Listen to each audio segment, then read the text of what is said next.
О, чакайте с нетърпение следващия урок по биология. Много съм се подготвил и темата много ми допада. Вау! Сериозно? Аз пък мисля, че историята е много по-интересна от биологията.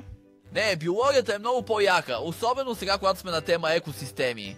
Това е супер интересно. Дори и домашните, които получаваме. С тия червеи и така. Даже прочетох допълнителна страница, защото ми беше много интересно. О, урокът започва веднага. Благодаря ти. Каквото и да било. Да видим какво ще стане.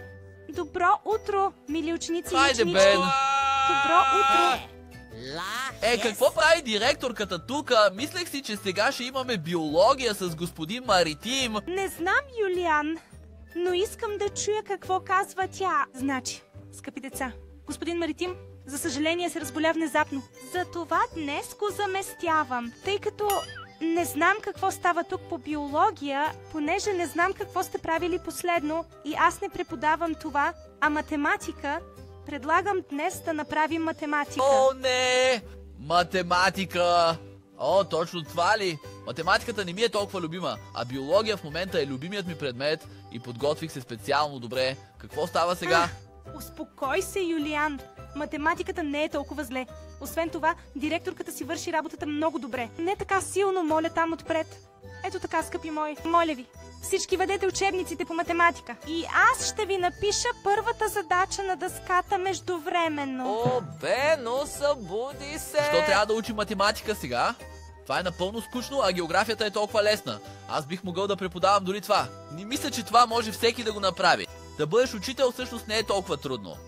И определено може да е забавно, защото можеш цял ден да говориш, а всички трябва да те Какво слушат. може всяко дете и не е толкова трудно да бъдеш Вау! учител?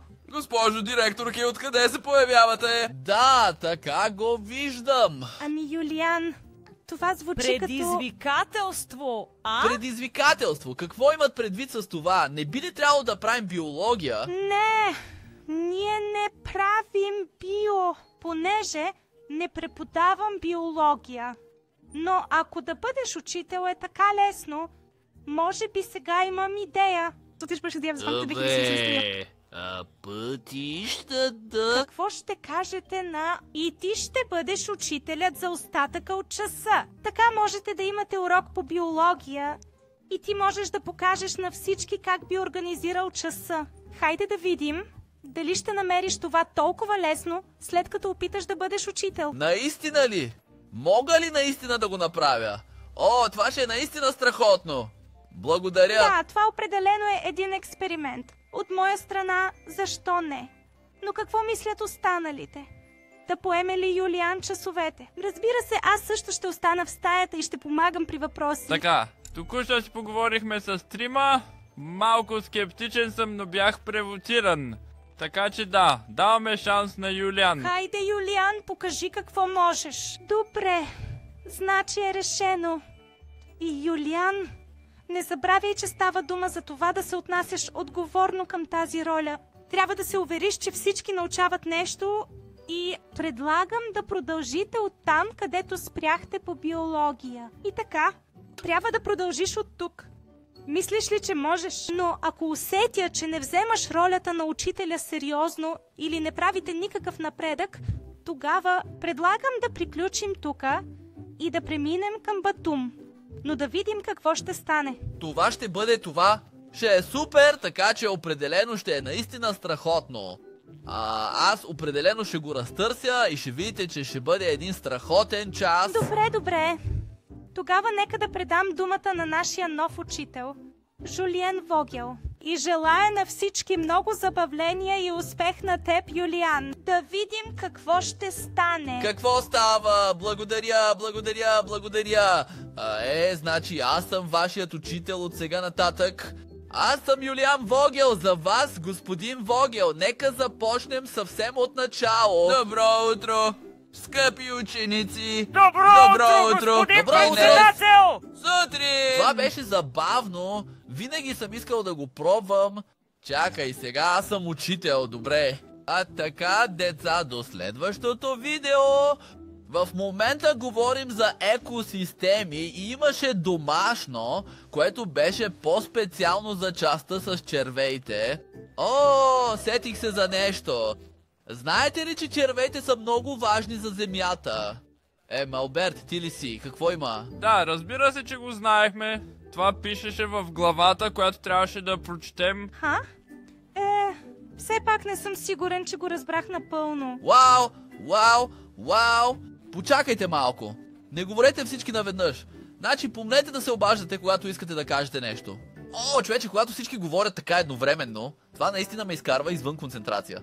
Така, аз като вашият учител ще ви обясня сега това. Ние помагаме на почвата да стане рохкава и плодородна. Хранят се с мъртви листа и превръщат това в богата земя. И може ли някой от вас да ми обясни защо червеите са толкова страхотни за градинарите? Някой има ли идея? Паула, ти може би? Те не правеха ли нещо с земята, което после помага на градините или нещо такова? Точно така, те правят почвата плодородна за месо.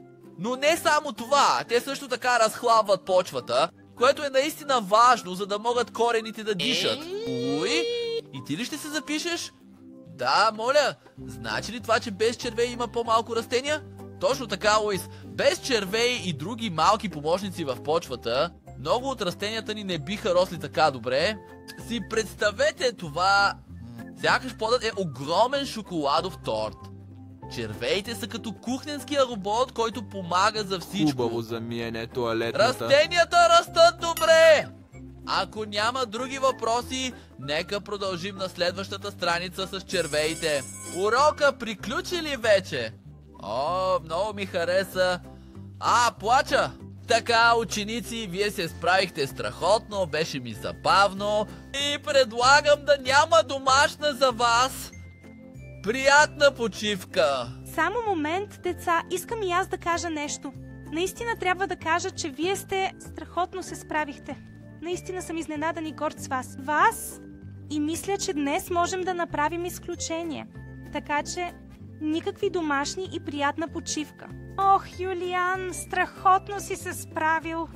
Наистина, напълно съм изненадан. И наистина, това наистина не го очаквах. И още ли мислиш, че е лесно да бъдеш учител? Как беше за теб? Да, наистина беше забавно, но трябва да кажа, че понякога нещата в клас и ситуацията малко ме претовариха. Може би малко прекалих там. Но като цяло определено беше страхотен опит. Това звучи страхотно, Юлиан. Мисля, че днес наистина научи нещо много важно. Точно така. Близостта не се измерва само в разговорите, но и в увереността, че всеки разбира и участва. Така, трябва да кажа, че съм наистина радостен, че реши да опиташ, Юлиан. Искам да кажа, че днес показа на всички ни колко е важно да се пробват нови неща и да поемаш отговорност. Да, определено успях да науча много и трябва да кажа, че да бъдеш учител е наистина готино. Благодаря ви, че ми позволихте да опитам. Бива да е забавно да си учител, но за сега оставам ученик. Хей, хора, аз съм тук, Юлиан Фогел. И ако искате да чуете още от нас, т.е. от семейство Фогел, разгледайте и в Spotify или в iTunes или даже в Amazon Music. Свърши, там ще страхотни алги. И вярвайте, че кажа, когато ги надвидат. До следващия път. Чао. Вярвай ми, наистина са страхотни. И така, да, слушайте ги, приятно забавление.